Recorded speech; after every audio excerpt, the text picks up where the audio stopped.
When you're new to finance, you are binging all the information that you can find about finance. You want to know the whole landscape so you can figure out whether you're missing anything, whether you have gotten all that you can down about saving, budgeting, all of the things. This video is to help you on that quest for the knowledge that you want to have to handle your finances. First thing I think is important to do on your new financial journey is to think about tracking your spending. And this is, of course, not novel advice. You're awake financially, you realize money is important, and you might even realize that you're overspending. It's a good idea in this early stage to get an idea of how much you are spending. So for a week, try to write down all of your spends, whether it's cash or card, everything that you are breaking your cash out for or your card for. It could just be a water when you're passing through the gas station. It could be bigger. You could be grocery shopping a few times a week. Every time you spend money, write that down in the lo-fi version. Use your phone to record it. I would say you want your date, the time you're spending, the item you're spending on, and how much it was at the minimum. This is analogous to starting a new diet or a fitness journey where you are tracking every calorie you're eating. You want to know if you are eating for fun, if you're hungry eating, and this, you can do the same thing with spending. You are just breaking your card out because you're doing something by swiping that card. Tracking would be most helpful for at least a month, but if you can only get a week or so in, that still will be helpful, and we'll use it in my last piece of advice to you today. So the second item, after you have spent hopefully a month tracking every dollar that you spend, and not necessarily budgeting it, I'm just saying making sure that you have that list going, the next step would be to try not to spend anything. So you're of course paying your bills, you are buying necessities. If you are somebody who is eating out a lot, you're trying not to eat out, and maybe you do go out and spend some money on some groceries. But if you're someone who's always grocery shopping, you have a ton of things in your cabinet, in your refrigerator, but you keep going out to buy new things, this might be the time that you try to just eat what you have instead of buying new things. You are paying for gas to get to your job. If you have the option to walk, of course, try to do that too, or even carpool.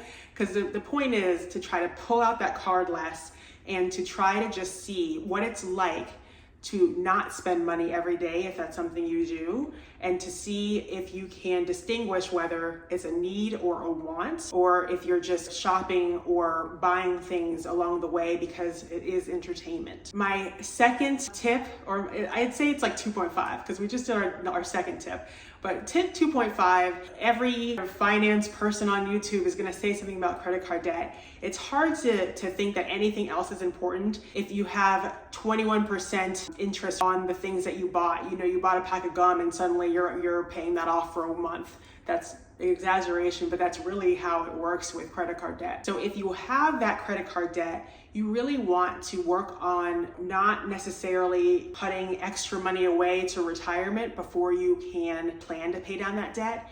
You want to know how much you owe. You want to know that based on how much you owe and how much you are putting towards that debt, how long it's going to take you to pay it off, and then what you can do to shorten that time. The real number 3 would be to not open a brokerage account until you are doing certain things with your tax advantage accounts. When I was doing my whole YouTube binging for new information, just all the things I could do about finance so that I could know how to best set myself up, I really wanted to open a brokerage account. But at that time, I was contributing an amount of money that they had predetermined that if you opted out of, you wouldn't get. So I didn't even know that I was contributing to my 403b at the time, but fortunately I was. So I upped that contribution to the match, and that would be my advice to you. If you haven't already, if you have a 401k at a private institution, 403b with the analogous fund for a public institution, you want to at least be getting the match because that is your money. That is basically free money. Definitely do that. And then after I established that I was meeting the match, every 6 months, honestly, I would increase by a percentage, just trying to make sure that I was increasing that savings, because I heard somewhere that is how people get rich. Fully funding that $23,500 in 2025 is how people actually gain wealth. But when you're starting out, just getting the match and making sure you're getting the money that honestly you deserve. That would be where I start with the 401k, 403b angle. And then for those making under $165,000, if you can fill your, or not even fill, get close to, start contributing to your Roth IRA. This is a great thing to do because you've already paid taxes on this money and it will grow tax-free. You know, younger, especially if you are not making the most money you're ever gonna make, I would prioritize putting money into your Roth IRA even before your 401k increases. So those two are an important thing to think about. I'm not going to go into doing backdoor Roth if you do make over $165,000. I've talked about it in previous videos, but it's a pretty simple procedure that I can talk about again, or you can ask me in the comments.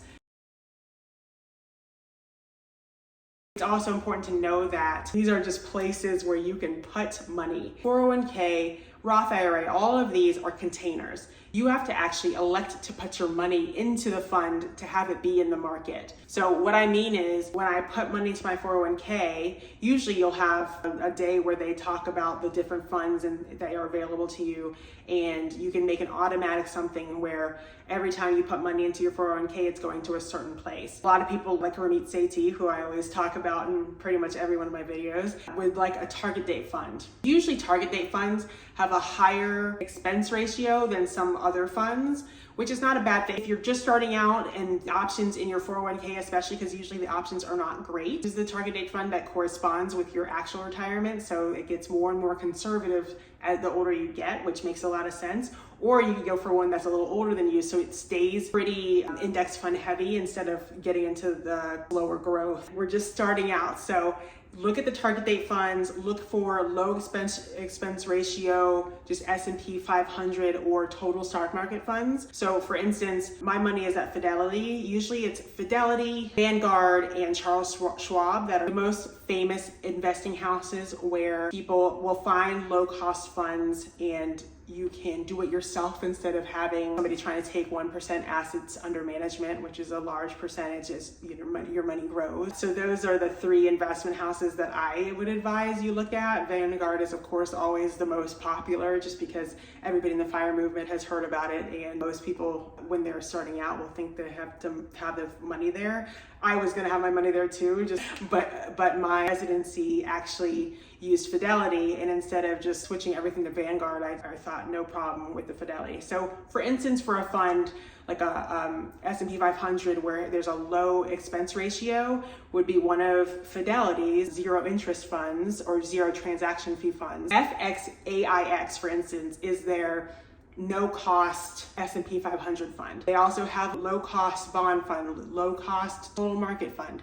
So there's a lot of possibilities in these investment houses for low cost funds where your money will grow without all the transactions that would be applied if your money is with Edward Jones or Northwestern Mutual, or you have that friend of the family who agrees to, help you with your money and really doing a lot of trading so your money is not growing as it should. And why I advise funds that are tracking the market, funds track the 500 biggest companies on this index. You own a piece of Tesla, you own a piece of Microsoft and all these big companies, but you're not owning such a big piece that should that company fall, everything is lost. So you have people who are nervous to invest because they think it's gambling. What will happen if XYZ company falls? With owning a broad-based index fund, if one of those companies falls, you have the 499 other ones, or in the total stock market fund, you're kind of owning all the funds and you won't feel it, unlike the person who puts a large majority of their money into a single stock like Tesla, and then the CEO of Tesla decides to get in a fight with the president, or smokes weed on a podcast, or decides to get involved in the government and people don't like it. His company suffers a huge loss. That could be gambling because your money is going up and down based on this one person and what they're doing. But if you're owning all the funds, there's less chance of volatility. So that's what I advise, and be pretty bullish about it. So if you're not a certain age, if you're, let's say, like under 55, if you are just getting used to or getting into putting your money into the stock market, then thinking about target date funds and thinking about just that low cost, broad-based index fund that tracks the S&P or it tracks the total market is a great place to start. My last piece of advice is to get a high yield savings account. There's so many. My high yield savings account is at Wealthfront, where I'm getting 4% APY, and that's where my emergency fund is. So I'm saying to open a high yield savings account, open an emergency fund, because let's let them be one and the same. If you're somebody who has gone through life paycheck to paycheck like I used to be, you will find that if you can just even put $20, just put it on repeat into that high yield savings account every month, you will end up with some money. After a few months, it's only gonna be $100, but that's $100 more than you used to have or used to put away for yourself. If you're worried about putting money into on repeat just to be taken out of the account, out of your checking account, like what if I don't have enough? You can make a concession of not going out to eat for like one day a week. If you're used to going out to eat or picking something up from Starbucks or doing something every day, you might be spending at least $20 a day on something. So just try to take that one thing out so you know that you're good for $20. I think you can all find $20 spare to just have on automatic transfer. And then at the end of the month, as you become more comfortable with money in general, you know that you can give more and more on automatic withdrawal to go to your high yield savings account. You'll have increases in your account that are really fun to see, especially when you're starting from basically zero and you're getting hundreds and maybe thousands in the next few months. You just feel so much more secure. So basically, with your high yield savings account / emergency fund, you're trying to work on getting 3 to 6 months of expenses saved up in that fund. You're gonna know that you have that money saved up because you did that initial step of tracking your expenses for hopefully a month, but at least a week. You can extrapolate from there.